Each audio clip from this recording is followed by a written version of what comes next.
देश की जनता कहती है, और उन लोगों के मुंह पर तमाचा है जो पनौती शब्दों का प्रयोग करते थे। आज उन लोगों से पूछिए जाके कि जो नेता इनके प्रचार करने गए थे, आज देश बता रहा है कि पनौती कौन है, और पनौती भी स्पष्ट हो चुका है कि पनौती कांग्रेस के जो महाराज कहे जाते हैं वो राहुल गांधी हैं। हमारे सनातन धर्म को अपमान करना, गाली देना, ये हमारा हिंदुस्तान कभी न सहा है न कभी सहेगा, इसलिए इनकी औकात हम लोगों ने दिखा दी है।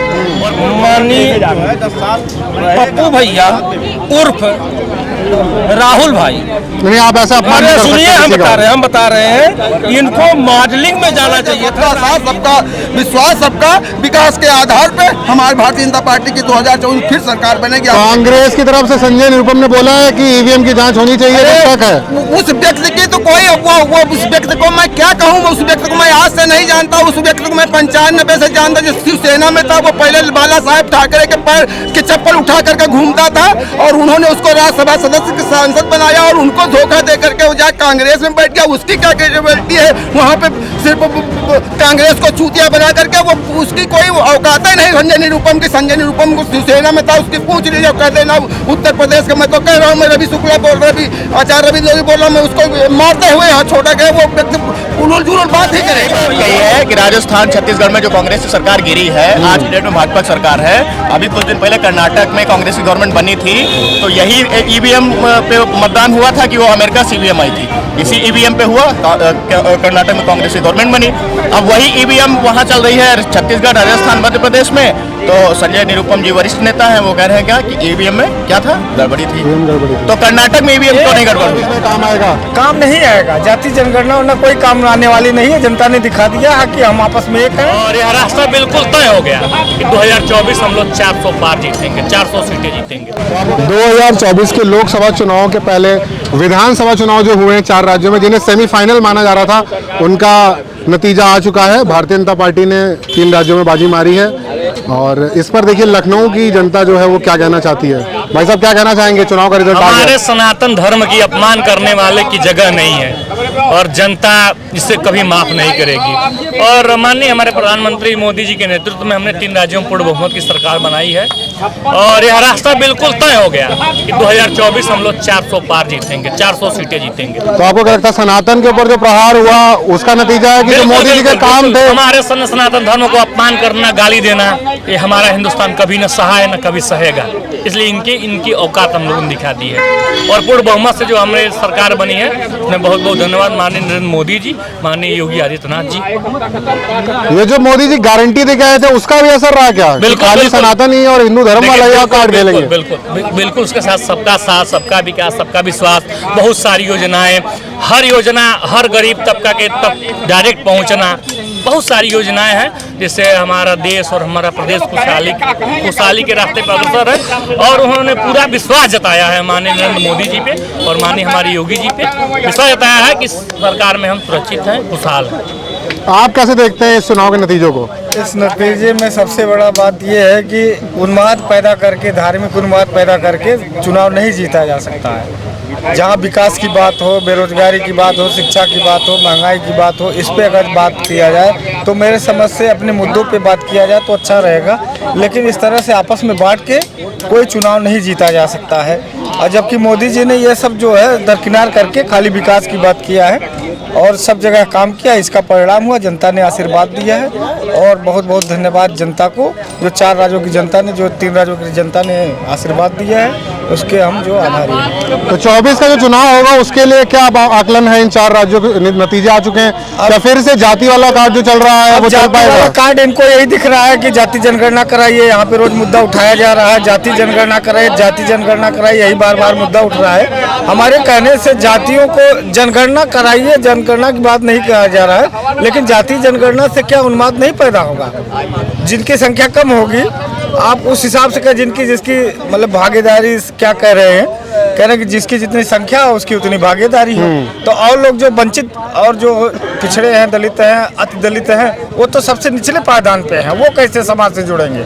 समाज से मुख्य धारा से जोड़ने के लिए सबको बराबर का हक मिलना चाहिए। इसीलिए मोदी ने सबका विश्वास, सबका विकास, ये जो नारा दिया है, जय विज्ञान जय किसान, ये सबका नारा दिया है। तो आपको लग रहा है 24 में काम आएगा? काम नहीं आएगा, जाति जनगणना उन्हें कोई काम आने वाली नहीं है। जनता ने दिखा दिया है कि हम आपस में एक हैं। हम जो है अगर इसके खिलाफ उन्माद पैदा करेंगे या धार्मिक उन्माद पैदा करेंगे या आर्थिक रूप से जो है आप वो करेंगे, तो इसका हम लोग प्रत्युत्तर देने के लिए तैयार हैं। आप बताइए, वैसे भी 4 राज्यों के चुनाव के नतीजे आए हैं, कैसे देखते हैं इन्हें? देखिए, ये जो अभी तक इंडिया गठबंधन बनाकर देश के अंदर एक विभाजन की राजनीति कर रहे थे, जो अभी धार्मिक स्थिति उन्माद फैलाने की बात हो गई थी। देखिए, जिस प्रकार से आपने देखा पूरे चुनाव में सनातन का अपमान लगातार विपक्ष के नेताओं ने करने का काम किया। जिस प्रकार से जो विकास, आप अगर मध्य प्रदेश गए हो, छत्तीसगढ़ गए हो, जिस प्रकार से मध्य प्रदेश में जो बीमारू राज कहा जाता था, आज 18 साल बाद जब 18 साल वहाँ पे मुख्यमंत्री शिवराज सिंह चौहान ने जो विकास कार्य किए, उसका ये नतीजा है। जनता का विश्वास है उनके ऊपर, और प्रधानमंत्री जी का तो नेतृत्व तो हम सबके साथ है ही। उत्तर प्रदेश में हो चाहे कहीं पर भी चुनाव होता है, प्रधानमंत्री जी के साथ देश की जनता रहती है। और उन लोगों के मुंह पर तमाचा है जो पनौती शब्दों का प्रयोग करते थे। आज उन लोगों से पूछिए जाके कि जो नेता इनके प्रचार करने गए थे, आज देश बता रहा है कि पनौती कौन है। और पनौती भी स्पष्ट हो चुका है कि पनौती कांग्रेस के जो महाराज कहे जाते हैं वो राहुल गांधी हैं। और जिस प्रकार से आज ये नतीजे आए हैं, उन्होंने फिर से एक बार साबित कर दिया है कि देश हो या विदेश हो, आज एक ही नेता जो विश्व स्तर पर पटंग पर अपने को स्थापित करने में सक्षम है, वो हमारे देश के प्रधानमंत्री नरेंद्र मोदी जी हैं। जिस प्रकार से उन्होंने जब 2014 में कमान संभाली थी, आपने भी सुना कि गरीब कल्याण की जो योजनाएं उन्होंने चलाई थी, जो राजीव गांधी पिछले सरकारों में कहा करते थे कि 1 रुपया भेजते हैं तो 10 पैसा पहुंचता है गरीबों के पास, आज मोदी जी 1000 रुपया भेजते हैं तो सीधा 1000 रुपया गरीबों के अकाउंट में जाता है, बीच में कोई दलाल या बिचौलिया नहीं होता है। तो ये दिखाता है कि जो गरीब कल्याण योजनाएं जो सरकार ने चलाई है, वो जमीनी स्तर पर काम की हैं। और जो बेरोजगारी की बात करते हैं, बेरोजगारी में आज आप SMSME के तहत आप बात करिए, चाहे रोजगार के विभिन्न जो संसाधन सरकार ने उपलब्ध कराए, उसमें भी लोगों को रोजगार मिलने का काम हुआ है। और जो लोग अभी तक हमारे सनातन धर्म को गाली दे रहे थे, आज पूरे हिंदू समाज ने बता दिया, पूरे समाज ने बता दिया कि ये अगर जो भी हमारे धर्म को गाली देगा उसका सत्यानाश हो जाएगा। और कांग्रेस के बड़े बड़े नेता भी अब जो कह रहे हैं कि श्राप लगा है सनातन का, प्रमोद कृष्ण ने कहा है सनातन का श्राप है, तो वो श्राप आपको दिख रहा है। और इसी तरीके से सुपड़ा साफ हो जाएगा 2014। ये तो पिक्चर नहीं है, ये ट्रेलर है। पिक्चर अभी आपको 2024 में दिखेगी।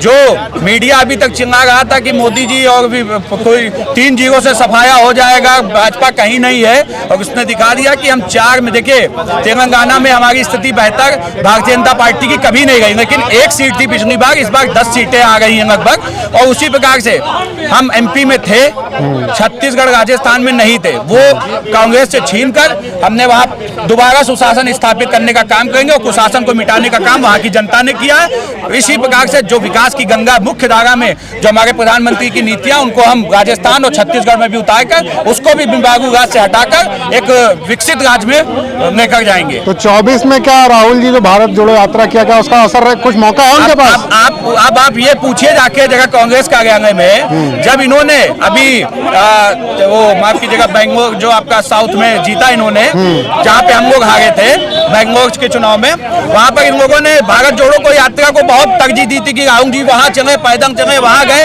अब पूछिए जाके जो राज्य ये इनके हाथ से गए हैं, उस पर भारत जोड़ो यात्रा का असर कितना है वो बताना चाहिए। आज उत्तर प्रदेश को, देश का कोई भी राज्य हो, आज मोदी जी पर विश्वास करता है। मोदी जी ने जो गारंटी दी थी, ये स्पष्ट हो गया कि अगर मोदी जी कोई गारंटी देते हैं तो वो कहीं ना कहीं देश की जनता उस पर यकीन करती है। और ये मोदी जी की जीत है। जिस प्रकार से किसी भी मुख्यमंत्री का चेहरा नहीं किया था, मोदी जी ने हैंड टू हैंड अपने को फ्रंट पे रखते ये चुनाव को आगे लड़ा था। अभी आप सोच लीजिए कि यही अभी विपक्ष इसको क्रेडिट मोदी जी को नहीं देगा ना, आप भी जानते हैं। जिस प्रकार से आप देखिए लगातार मोदी जी के नेतृत्व में ये चुनाव हुआ है 2024 में। अगर ये चुनाव में कहीं हम लोगों के भारतीय जनता पार्टी चुनाव हार जाती है, तो यही विपक्ष कहता है कि मोदी जी आगे लीड कर रहे थे, ये हार मोदी की है, मोदी पनौती है। हाँ, मोदी पनौती है। और अब जब जीत रहे हैं तो वो मोदी को क्रेडिट नहीं दे रहे हैं, वो अपनी कमियों को बस उजागर कर रहे हैं। तो देश की जनता का भरोसा नरेंद्र मोदी जी में है, उत्तर प्रदेश का भरोसा हमारे माननीय मुख्यमंत्री योगी जी में है। बताइए इस बार सर पनौती कौन है, मोदी या किसको कहेंगे? नतीजे आ गए हैं चार राज्यों देखिए, पनौती एक अलग चीजें हैं और ये दूसरी चीजें हैं। पनौती वहाँ से शुरू हुआ था जहाँ एक गुजराती भाई का नाम बदल करके स्टेडियम का बदल दिया था, उस स्टेडियम में पनौती इनको दे दी थी। वो दूसरी शब्द वहाँ ले जाइए। ये इलेक्शन का माहौल है, इलेक्शन में आप जो देख रहे हैं निश्चित तौर पर बीजेपी को देखिए, जीत का सहरा और हार की जिम्मेदारी होती है, तो इन चुनाव में जीत का सहरा तो बन चुका है, अब हार की जिम्मेदारी कौन लेगा? हार की जिम्मेदारी राहुल गांधी ने ले ली है। ऐसा तो नहीं है जो विपक्षी है उन्होंने लिया है, वो हमेशा लेते रहे। मोदी की तरह नहीं रहते हैं कि जब जीत गए तो मोदी जी का क्रेडिट ले लेते हैं, हार जाते हैं जेपी नड्डा को पकड़ा दिया जाता है। ये काम राहुल गांधी नहीं करते भाई।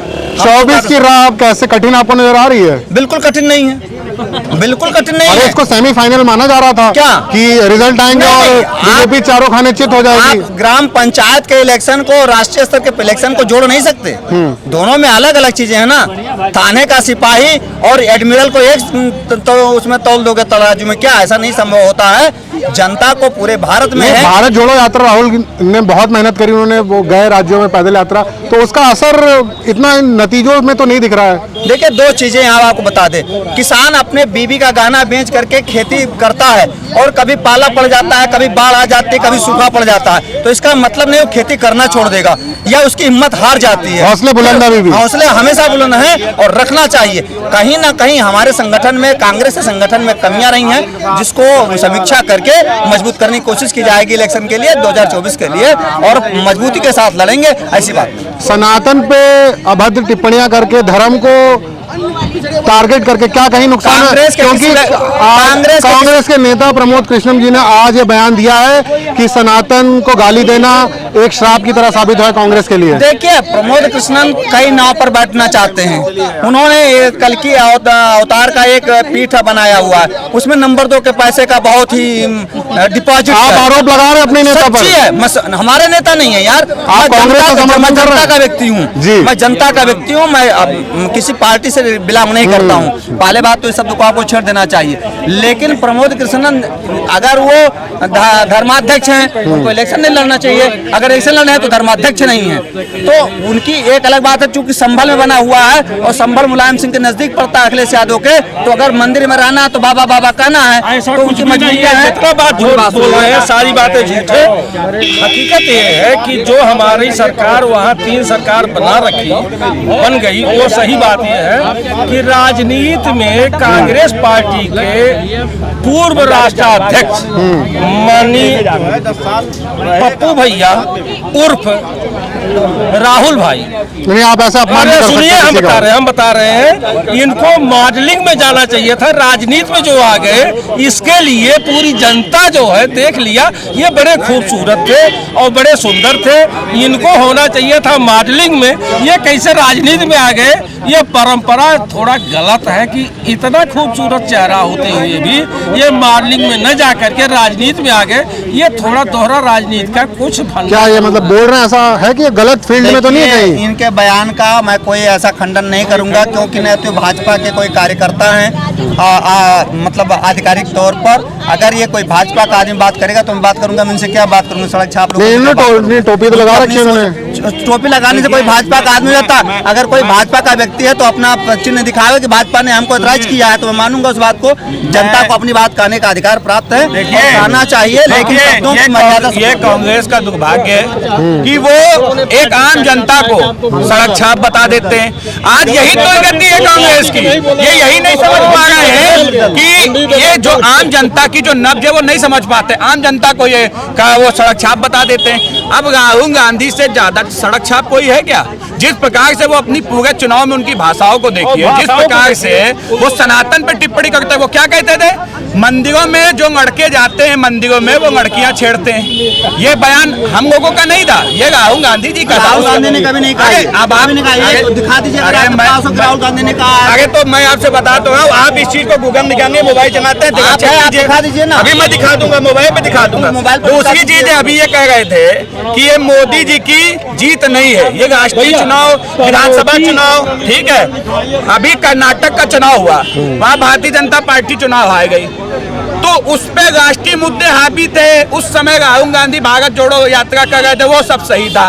अब आज जब उल्टा पड़ा है, जिस प्रकार से आप देखिए लगातार 3 चुनाव में करारी हार शिकस्त हो गई है, तो अब बता रहे हैं कि वो राष्ट्रीय मुद्दा वहाँ नहीं हावी है, वहाँ क्षेत्रीय मुद्दा। अरे आपको पता ही नहीं, आपके नेता को जितनी स्क्रिप्ट लिख के दी जाती है केवल वो उतनी बोल पाते हैं। उनसे आप पूछिए गेहूं धान चावल में क्या अंतर है, इनके नेता नहीं बता पाएंगे। जब वो आलू से सोना बना सकते हैं तो उनके आप जगह जो देश की नजरिया है और जो विकास का नजरिया वो आप बेहतर समझ सकते हो। सुनिए, अभी चुनाव खत्म हुआ, छुट्टी मनाने वो आपको भी पता होगा 3-4 दिन के लिए विदेश जा रहे हैं। उनकी छुट्टियां ही नहीं खत्म हो पाती हैं। वो केवल एक टूरिस्ट है, वो आते हैं मनोरंजन करते हैं और विदेश भाग जाते हैं। ठीक है, ये है कांग्रेस के राहुल गांधी की काम करने की कार्यशैली। और एक हमारे देश के प्रधानमंत्री है जो अकेले बागडोर संभालते हुए पूरे देश में भ्रमण करते हैं और अकेले दम पे भारतीय जनता पार्टी को चुनाव जिता देते हैं। दूसरी बात यह है कि हमारे प्रधानमंत्री को इन्होंने पनौती कहा है, ये यथार्थ सत्य हो गया। ये खुद पनौती है और पनौती के आधार पर ये हारे हैं और पनौती हैं। और ये एक केवल मॉडलिंग के अलावा इनमें कोई भी विशेषता नहीं है। ये सुंदर है, सुंदर होने के नाते इनको मॉडलिंग में आना चाहिए था। ये नाचते गाते कहीं नाचते हुए थिरकते हुए मिलते हैं। सारी देश की जनता इनको बहुत परफेक्ट मानती है। बताइए, ठीक कह रहे हैं। हमारे प्रधानमंत्री जी का आप आंकड़ा निकाल लीजिए तो जितने भारत में जितने 10 सालों के अंदर 10 साल कंप्लीट होने वाले हैं, उसमें से हमको लगता है 70% तो विदेश में ही मनाए होंगे, मोदी जी रहते होंगे। अखबारों में छपता है कि आज भारत के प्रधानमंत्री भारत आने वाले हैं। कितना मजाकिया सब है। आप सोच जिसको जानकारी नहीं है, मैं इनसे पूछता हूँ, अगर ये एक चीज बता दें कि प्रधानमंत्री जी बिना किसी कार्यक्रम जो विदेशों में मीटिंगें सेट होती हैं उसको छोड़कर एक भी दिन वो विदेश में रहे हो, तो ये बता दे राहुल गांधी किस लिए। राहुल गांधी एक सांसद ही तो हैं, वो विदेशों में क्या करने जाते हैं, बैंकॉक, इटली और कर्नाटक क्या करेंगे। ये बोल रहे कि मोदी जी तो कोई सरकारी काम से जाते होंगे, लेकिन राहुल गांधी जी क्या करना है? मोदी जी अपना प्रोग्राम बना के NRI से वहाँ मिलने जाते हैं, इवेंट मैनेजमेंट करने जाते हैं। किसी सरकार ने उनको न्योता भेजा हो, ऐसे में गए राहुल गांधी ने, आपको इनको नहीं पता है, ये कांग्रेस के कार्यकर्ता हैं, चाहे राजस्थान हो, चाहे छत्तीसगढ़ हो और चाहे मध्य प्रदेश हो। इनसे कह दीजिए अपने कांग्रेस कार्यालय में जाएं, प्रदेश अध्यक्ष से पूछें, वो बताएंगे कि एक बहुत बड़ी कंपनी हायर की थी राहुल गांधी ने इन 3 चुनावों के लिए और वो 3 चुनाव ध्वस्त हो गए हैं। एक बात। दूसरी चीज है, मैं राहुल गांधी का विरोधी नहीं हूँ ना, राहुल गांधी मुझे बहुत अच्छे लगते हैं क्योंकि हम लोगों को मनोरंजन करते हैं वो, ठीक है। लेकिन देखिए, आज बात है विकास की।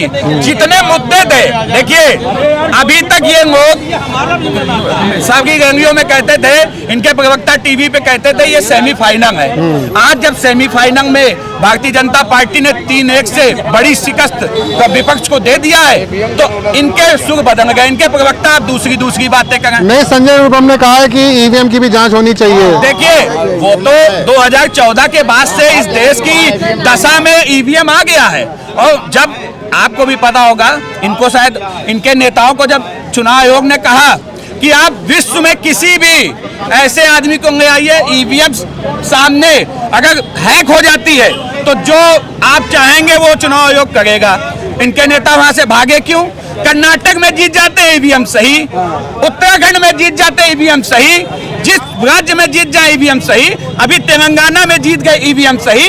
लेकिन अगर छत्तीसगढ़ में हार जाते हैं, अभी 2019 में ही 18 के चुनाव में आपने देखा कि यही विधानसभा में भारतीय जनता पार्टी की सरकार थी, ठीक, वहां पे भारतीय जनता पार्टी सुपड़ा साफ हो गया। मध्य प्रदेश भी हारी थी, छत्तीसगढ़ भी हारी थी, राजस्थान भी हारी, तब ईवीएम क्यों नहीं खराब हुई थी? देखिए, देश की जनता जानती है, देश की गारंटी मोदी में है, ये देश की जनता जानती है। जिनको जाति की राजनीति करनी है, जाति जनगणना क्या मतलब है? मोदी जी क्या कहते हैं? मोदी जी की 4 जाति मोदी जी ने जो बताई है, युवा, किसान, गरीब, ये मोदी जी की जातियां। और जिस प्रकार से ये लोग जाति की राजनीति करते हैं, अब जाति जनगणना जहां पर हो वहां पर क्यों नहीं किया? चुनाव के समय जाति गणना याद आती है। सबसे ज्यादा अत्याचार दलितों में इनकी सरकार में हुए, राजस्थान में सबसे ज्यादा रेप हुए महिलाओं पे, आज उसका हश्र ये है। जो जिस प्रकार से इन लोगों ने, बताइए भाई, जब हार जाते तभी ईवीएम का रोना क्यों होता है? ये जब खिलाया है, हमको नहीं लगता है राहुल गांधी या सोनिया गांधी या प्रियंका गांधी ने कभी नहीं कहा होगा। व्यक्ति अपने अपने विचारों से ओतप्रोत होता है। ये भी कोई भाजपा के कार्यकर्ता लिखित तौर पर अरे बिल्कुल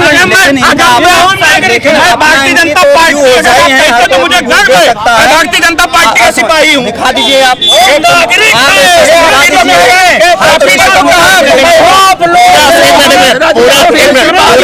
पूरा देश, आज के डेट में पूरा देश भारतीय जनता पार्टी का कार्यकर्ता है लगभग। अब इन्होंने अभी सही बात कही है कि राजस्थान छत्तीसगढ़ में जो कांग्रेस की सरकार गिरी है, आज की डेट में भाजपा की सरकार है। अभी कुछ दिन पहले कर्नाटक में कांग्रेस की गवर्नमेंट बनी थी, तो यही ईवीएम पे मतदान हुआ था कि वो अमेरिका से ईवीएम आई थी। इसी ईवीएम पे हुआ कर्नाटक में कांग्रेस की गवर्नमेंट बनी। अब वही ईवीएम वहाँ चल रही है छत्तीसगढ़, राजस्थान, मध्य प्रदेश में। तो संजय निरुपम जी वरिष्ठ नेता हैं, वो कह रहे हैं क्या कि ईवीएम में क्या था, गड़बड़ी थी। तो कर्नाटक में ईवीएम क्यों नहीं गड़बड़ हुई? हम कहना चाहेंगे भैया, एक मिनट, कर्नाटक में ईवीएम क्यों नहीं एक गड़बड़ हुई? बात हम कहना चाहेंगे अवश्य। माननीय प्रधानमंत्री के पुत्र राहुल गांधी जी, पूर्व प्रधानमंत्री राजीव गांधी के पुत्र राहुल गांधी को मैं इतना जरूर कहना चाहूँगा, उनको अब राजनीति छोड़ करके मॉडलिंग में आना चाहिए। इतना खूबसूरत चेहरा वो ले करके कहीं नर्तकी बन करके, कहीं ओठ लाली लगा करके टहलते फिरे। इसलिए हम ये चाहेंगे मॉडलिंग में आवे, उनका इसको बढ़ जाएगा। राजनीति उनकी खत्म है, राजनीति के काबिले तारीफ नहीं है। वो व्यर्थ में बात करते हैं, वो हकीकत पप्पू ही पप्पू है और पप्पू मॉडलिंग वाले पप्पू हैं। इसलिए उनको हम सलाम करते हैं कि कभी मॉडलिंग में आएंगे तो हम देखेंगे उनको कि किस तरीके से ये नृत्य करते हैं, ये नृत्य करेंगे। क्योंकि हमेशा बार बार जब देखा जाए कोई भारत पर समस्या आती है तो भाग भाग करके विदेशों में जाते हैं। आखिर क्यों? यह हमारा सवाल रहा और इस सवालों के साथ हम अपने मुखारबिंद को बंद करते हैं और इन पर उन्होंने बोल दिया कि राजनीति उनके लिए है नहीं। मॉडलिंग की बात कर रहे हैं। आप देखे होंगे मोदी जी हर देश में जाते हैं और भिन्न भिन्न प्रकार के कपड़े पहन करके ढोलक बजाते हैं, तबला बजाते हैं, वो नगारे बजाते हैं। तो मॉडलिंग करने वाले तो वो दूसरे की संस्कृति का सम्मान कर रहे हैं, तो उसमें क्या आपत्ति है? अरे कहीं किसी आदिवासी प्रोग्राम में गए तो उनकी संस्कृति है, खुशी मनाने का तरीका है, तो उसमें क्या आपत्ति है? नहीं, जो राहुल गांधी जी तो उसका जवाब दे रहा हूँ, हमें कोई आपत्ति नहीं है। राहुल गांधी ये काम नहीं करते। उनके कहने का मतलब ये है कि राहुल गांधी राजनीति में फिट नहीं बैठते हैं। जीने का तरीका अलग है। राजनीति किस बात की होती है? जो लोग फ्री खाना चाहते हैं उसी को राजनीति मानते हैं। राहुल गांधी देखिए, जब तक विपक्ष नहीं होता है, तो जब विपक्ष नहीं होगा तो सत्ता निरंकुश हो जाती है। सही बात है। फिर वो अपने मर्जी से काम करता है। सत्ता विपक्ष का मतलब ये नहीं कि जीतना ही उसका उद्देश्य है। उसकी जीत तब तय होती है जब जनता के हितों की रक्षा होती है, और विपक्ष हमेशा जनता के हितों की रक्षा करने के लिए होता है, और सत्ता हमेशा जनता का दोहन करने के लिए पैदा होता है। ये आप जान कर रहिए, ये बहुत महत्वपूर्ण है। अशोक गहलोत जी, भूपेश बघेल जी जनता के हितों की रक्षा नहीं कर पाए, इसलिए आज मुख्यमंत्री पद से हट गए। ठीक है। दूसरी चीज, अगर प्रधानमंत्री की विदेश दौरे की बात हो रही, तो प्रधानमंत्री कहीं विदेश दौरे पर जाता है, कोई भी प्राइम मिनिस्टर जाता है किसी देश, अभी कल इटली प्रधानमंत्री आई, तो प्रधानमंत्री हमेशा देश के लिए जाता है, अपने लिए नहीं जाता कि अपने लिए जाता है। प्रधानमंत्री हमेशा विदेश दौरे पर जाता है तो अपने देश के लिए जाता है, देश के काम से जाता है।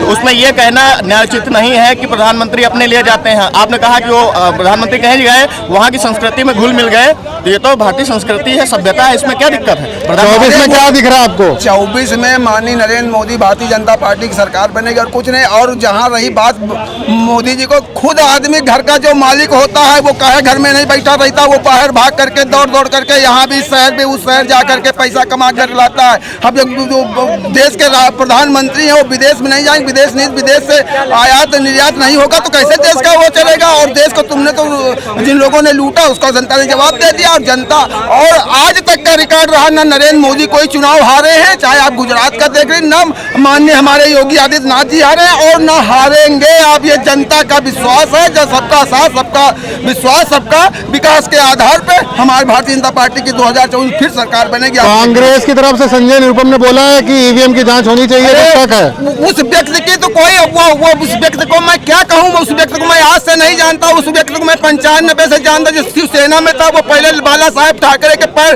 की चप्पल उठा करके घूमता था और उन्होंने उसको राज्यसभा सदस्य की सांसद बनाया और उनको धोखा दे करके वो जाकर कांग्रेस में बैठ गया। उसकी क्या कैपेबिलिटी है वहाँ पे सिर्फ कांग्रेस को चूतिया बना करके, वो उसकी कोई औकात ही नहीं संजय निरुपम की। संजय निरुपम को शिवसेना में था, उसकी पूछ लीजिए, कह देना उत्तर प्रदेश का। मैं तो कह रहा हूँ, मैं रवि शुक्ला बोल रहा, रवि आचार्य रवि जोशी बोल रहा हूँ, मैं उसको मारते हुए यहाँ छोड़ा गया, वो व्यक्ति उलूल जुलूल बात ही करेगा। अच्छा, कांग्रेस के नेता प्रमोद कृष्णन ने कहा है कि सनातन का श्राप तो नहीं लग गया कहीं कांग्रेस को?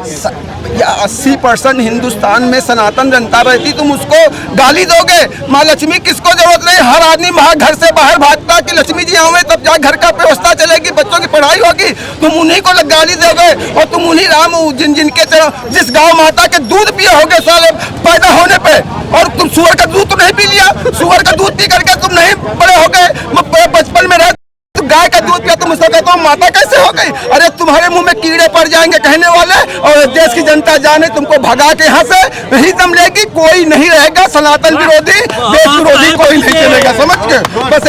आप अगर कोई पार्टी भारत में राजनीति करेगी तो भारत की जनता के हिसाब से करेगी, तभी राजनीति कर पाएगी। अपने हिसाब से कोई भी पार्टी राजनीति करेगी, कोई भी नेता राजनीति करेगा तो नहीं कर पाएगी भाई साहब। तो 24 का सहरा किसके सर बंधेगा? 24 का सहरा मोदी जी पे बंधेगा। आज जनता ने क्लियर कर दिया है, फिर से प्रधानमंत्री नरेंद्र मोदी होंगे 2024 में, फिर से केंद्र में पूर्ण बहुमत की नरेंद्र मोदी की सरकार बनेगी। नरेंद्र मोदी जिस कुर्सी पे बैठते फिर हटते नहीं, चाहे गुजरात की कुर्सी कैसे मिलेगी, वो तो बोल रहे हटते ही नहीं, वो बैठ जाते हैं। देखिए, इतिहास गवाह है, उनका अधिकार है, वो कुर्सी के लिए ही परेशान होते हैं। मैंने आपको पहले भी कहा, देश के रहने वाले सारी जनता के हितों का रक्षा करना विपक्ष का कर्तव्य है, जो राहुल गांधी ईमानदारी से निभा रहे हैं, कांग्रेस पार्टी ईमानदारी से निभा रही है और ये निभाती रहेगी। रही बात, आप 2-3 बातें कह रहे थे कि सनातन की बात कर रहे थे, सनातन पर कांग्रेस ने कभी हस्तक्षेप नहीं किया है। कांग्रेस के जो सहयोगी हैं स्टालिन, उनकी पार्टी, उन्होंने किया और इधर से कोई प्रतिक्रिया नहीं आई। तो अगर आपका कोई साथी है और अगर कोई गलत कृत्य करता है तो आप उसे रोकेंगे या विरोध करेंगे? स्टालिन अभी उनका सहयोगी तो नहीं है, हमको तो नहीं लगता कांग्रेस के सहयोगी स्टालिन के। आप समझिए कि बीजेपी के AIDMK था जो उसने छोड़ दिया, और जो इंडिया गठबंधन में समाजवादी पार्टी है उनकी तरफ से भी हुआ। मेरी बात तो सुन लीजिए, जब मोदी जी 2017 में योगी जी के शपथ ग्रहण समारोह में आए थे, माननीय मुलायम सिंह उनके कान में कुछ कहे थे, शायद अखिलेश यादव को सौंप गए थे कि आपके हाथ में रहेंगे, और अखिलेश यादव ने वो कर दिखाया है। BP सिंह की मूर्ति उत्तर प्रदेश में लगाने के बजाय स्टालिन के वो तमिलनाडु में ले जाकर तमिलनाडु में ले जाकर लगा दिया है, और उसके मुख्य अतिथि भी रहे, स्टालिन से उनका संबंध रहा। और AIDMK और DMK आप समझिए बाप बेटे की पार्टी है। ये AIDMK करुणानिधि थे और DMK स्टालिन की पार्टी है, तो बाप बेटों का वहाँ पर गठबंधन रहा। तो आप कैसे कांग्रेस के उनसे कह सकते हो स्टालिन है? तो निश्चित तौर पर बीजेपी एक भी पार्टी बनाई हुई है किसी तरीके से कि कांग्रेस को गाली दिया जा सके, जनता को बेवकूफ़ बनाया जा सके, जनता में गलत फहमियाँ फैलाई जा सकें। तो निश्चित तौर पर कहीं ना कहीं बीजेपी की सोची समझी रणनीति है, और राहुल विपक्ष में रहते हुए जनता के हितों की रक्षा के लिए लड़ते रहेंगे। नहीं तो 24 के लिए रणनीति क्या है? क्या उनको आप हमेशा विपक्ष में रखना चाहेंगे? मैं उनका कोई प्रवक्ता नहीं हूँ, ना उस पार्टी का कोई हमारे ऑथेंटिकेशन है, लेकिन उनके कार्यों को देखते मुझे लगता है कि देश के रक्षा के लिए और जो सत्ता पक्ष है उसके कर्तव्यों का बोध वो कराते रहेंगे। रही बात 2024 की, तो रणनीति को तय करेंगे, जब वो करेंगे तो आप उनसे पूछ सकते हैं आसानी से। बताइए भाई साहब, क्या नतीजा आ गया, क्या लग रहा है आपको 24 में, क्या रहा माहौल रहेगा? हम लोग को क्लियर था, पहले से ही क्लियर था कि भारतीय जनता पार्टी की सरकार बनेगी, अखंड जीत होगी हम लोग की, और वो रिजल्ट आ गया है आज 3 तारीख को। सबको बहुत ही जो है इंतजार था 3 तारीख का कि भाई 3 तारीख आए, रिजल्ट का जो है परिणाम दिखे, वो दिख गया है। हम लोग की बम्पर तरीके से जीत हुई है, और 2024 में भी हम लोग की बम्पर तरीके से जीत होगी। यहीं से रास्ता खुल गया है हम लोग का, और पूरी हम लोग की सत्ता बनने वाली है। 2024 में नरेंद्र मोदी जी की जो है फिर से सरकार बनेगी। अब किला हैट्रिक बनेगी हम लोग की, और हैट्रिक बनने के बाद नरेंद्र मोदी जी प्रधानमंत्री के बनेंगे। भैया एक थोड़ी बात हमारी भी पहुंचा देना कि पिछड़ों की बात करने वाले, समाज की बात करने वाले, एक ही परिवार में सिर्फ पिछड़ा वर्ग आ गया। और एक ही जात में और सारी जातियां खत्म हो गई पिछड़े वर्ग की।